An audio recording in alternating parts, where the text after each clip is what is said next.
Hello guys, Febreze में आपका स्वागत है। बात करने वाले हैं प्लांट्स यानी कि फैक्ट्रीज में किए जाने वाले वेल्डिंग मेथड्स के बारे में। ऐसे कौन से वेल्डिंग मेथड्स हैं जिनको जनरली प्लांट में वेल्डिंग करने के लिए यूज किया जाता है। गाइस, अगर आप हमारे चैनल पर नए हैं तो हमारे चैनल फैब्रिज को लाइक, सब्सक्राइब और शेयर करना बिल्कुल भी ना भूलें। तो चलिए गाइस, शुरुआत करते हैं और जानते हैं वेल्डिंग के बारे में। वेल्डिंग एक ऐसा प्रोसेस या तकनीक होता है जिसके जरिए जनरली दो मटेरियल्स को आपस में जोड़ा जाता है। ये मटेरियल्स या तो सेम हो सकते हैं या तो अलग अलग हो सकते हैं। इन मटेरियल्स को वेल्ड करने के लिए, ज्वाइन करने के लिए या तो मेल्ट कर दिया जाता है या तो फिर फिलर मटेरियल का यूज करके इनको ज्वाइन कर दिया जाता है। इस तरीके के मेथड्स को ही वेल्डिंग कहते हैं। नेक्स्ट हम बात करते हैं गाइस प्लांट्स यानी कि फैक्ट्रीज में जनरली उपयोग में लाए जाने वाले वेल्डिंग मेथड्स के बारे में।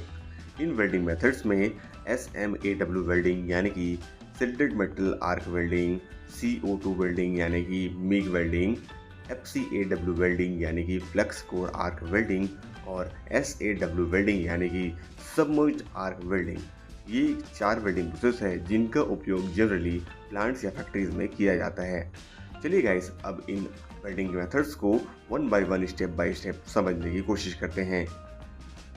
सबसे पहले बात करते हैं गाइस SMAW वेल्डिंग के बारे में, यानी कि सिल्टेड मेटल आर्क वेल्डिंग के बारे में, जिनको जनरली आर्क वेल्डिंग कहा जाता है। इस तरीके के वेल्डिंग मेथड्स को आप हर जगह यानी कि अपने आसपास फैब्रिकेशन शॉप पर यूज़ करते देखा होगा।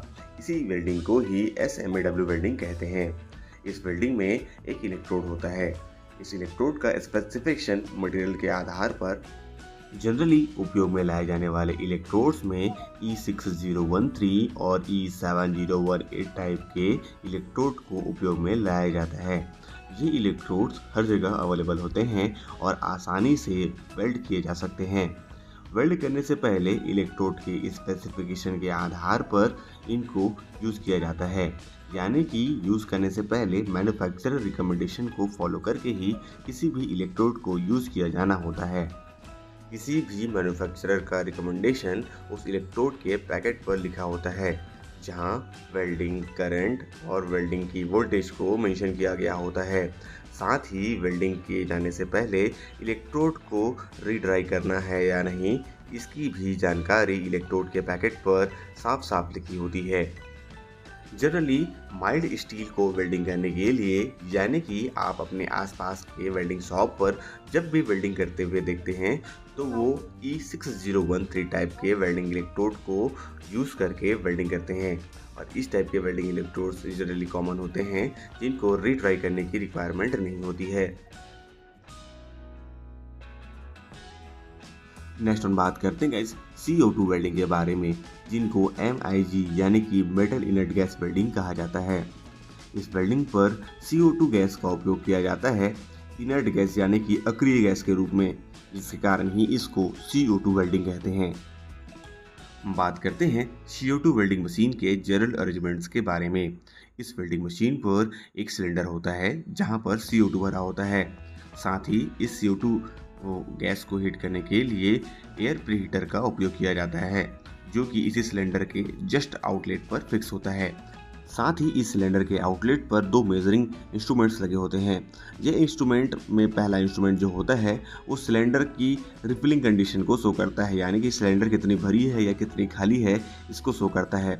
और सेकंड वाला जो मेजरिंग इंस्ट्रूमेंट होता है वो गैस फ्लो रेट को मेज़र करता है, यानी कि आपको वेल्डिंग करने के दौरान कितनी गैस फ्लो की रिक्वायरमेंट है इनको मेजर करता है। इस तरीके से इनको सेट किया जाता है।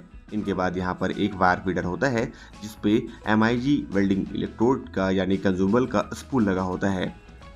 साथ में ही एक मेन यूनिट होता है जहाँ पर आप करंट, वोल्टेज, गैस की फीडिंग स्पीड को कम कर सकते हैं या रेगुलेट कर सकते हैं। यहाँ पर अलग सा ही एक रिमोट होता है, जिस रिमोट को आप अपने वर्किंग लोकेशन पर आसानी से रख के करंट और वोल्टेज को सेट कर सकते हैं। माइल्ड स्टील्स जैसे कि E250 टाइप के ग्रेड के स्टील्स को वेल्ड करने के लिए E70S6 टाइप के कंज्यूमेबल का उपयोग किया जाता है। ये कंज्यूमेबल्स मार्केट में इसलिए अवेलेबल होते हैं और ये 50 kg के पैकेट्स में अवेलेबल होते हैं, यानी कि 15 किलोग्राम के पैकेट में ये इंडिविजुअल्स अवेलेबल होते हैं। आप जो स्पूल देख रहे हैं, इस स्पूल का फुल वेट 15 केजी का होता है और ये copper coated mild steel electrodes होते हैं, यानी कि माइल्ड स्टील स्पूल्स होते हैं। इन कंज्यूमेबल्स के आउटर लेयर पर कॉपर की कोटिंग की जाती है ताकि इलेक्ट्रिकल कंडक्टिविटी को बेहतर की जा सके। ये consumables 0.8 mm, 1.2 mm, 1.6 mm, 2.4 mm के डाया साइज में अवेलेबल होते हैं। बात करते हैं गाइस FCAW वेल्डिंग यानी कि फ्लक्स कोर आर्क वेल्डिंग के बारे में। FCAW वेल्डिंग CO2 यानी कि MIG वेल्डिंग के समान ही होता है। अंतर बस इतना होता है कि CO2 MIG वेल्डिंग में हम copper coated mild steel consumable का उपयोग करते हैं और FCAW वेल्डिंग में हम FCAW कंज्यूमेबल्स का उपयोग करते हैं। ये कंज्यूमेबल्स ट्यूबलेस फॉर्म में होते हैं और दिखने में सेम CO2 यानी कि mild steel copper coated electrode की तरह ही होते हैं, बस इनकी कलर्स में अंतर होता है। CO2 वेल्डिंग और FCAW वेल्डिंग दोनों का सेटअप यानी कि मशीन का सेटअप समान होता है।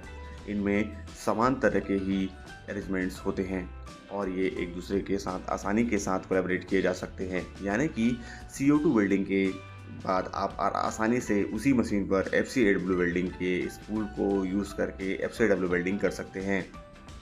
FCAW वेल्डिंग के दौरान भी सेम मैन्युफैक्चरर के रिकमेंडेशन को फॉलो करना होता है और साथ ही वोल्टेज, करंट और गैस फ्लो रेट को मेंटेन करना होता है। FCAW वेल्डिंग में आप आसानी से CO2 gas, CO2 plus argon gas और आर्गन गैस को इंडिविजुअली उपयोग में ला सकते हैं। नेक्स्ट हम बात करते हैं गाइस SAW वेल्डिंग यानी कि सबमर्ज्ड आर्क वेल्डिंग के बारे में। सबमर्ज्ड आर्क वेल्डिंग का एक बेहतरीन तरीका होता है। इस वेल्डिंग में आप बहुत ही कम समय में शानदार वेल्डिंग को प्राप्त कर सकते हैं। SAW वेल्डिंग का उपयोग तब किया जाता है जब वेल्डिंग की लेंथ ज़्यादा हो और वेल्डिंग की प्रोफाइल को शानदार तरीके से मेंटेन करनी हो। इस वेल्डिंग में आप कम समय में बहुत बेहतरीन वेल्डिंग प्राप्त कर सकते हैं। इस वेल्डिंग में जैसा कि आप देख पा रहे हैं, एक मेन पावर सोर्स होता है और पावर सोर्स से कनेक्टेड एक ट्रॉली लगी होती है। इस ट्रॉली पर आप जैसे देख पा रहे हैं फ्लक्स होता है और साथ ही एक एंड पर यानी कि एक एंड पर फ्लक्स लगा होता है, फ्लक्स हॉपर में भरा होता है और दूसरे एंड पर स्पूल्स लगे होते हैं। ये spools generally 1.6 mm, 2 mm, 3.15 mm, 4 mm, 5 mm और 6.3 mm के साइज में यानी कि डाया में अवेलेबल होते हैं। SAW वेल्डिंग में जॉब को 45 डिग्री पर इंक्लाइन करके रखना होता है। इंक्लाइन करने के लिए एक सेटअप बनाया जाता है। साथ ही इस सेटअप पर ट्रॉली के अरेंजमेंट के लिए भी यानी कि इस SAW मशीन की ट्रॉली को चलने के लिए भी सेटअप बनाया जाता है। इस तरीके से SAW मशीन का अरेंजमेंट होता है। इस SAW मशीन में प्लग्स जो होते हैं उनको सबसे पहले मैन्युफैक्चरर के रिकमेंडेशन के हिसाब से 2.5 घंटे से 3.5 घंटे तक बैक करके रखना होता है और उसके बाद इसको होल्डिंग ओवन पर 100 डिग्री सेल्सियस तक, जब तक आप यूज़ नहीं कर लेते हैं तब तक इसको 100 डिग्री सेल्सियस पर होल्ड करके रखना होता है और यूज़ करते रहना होता है। इस तरीके से SAW वेल्डिंग की जाती है।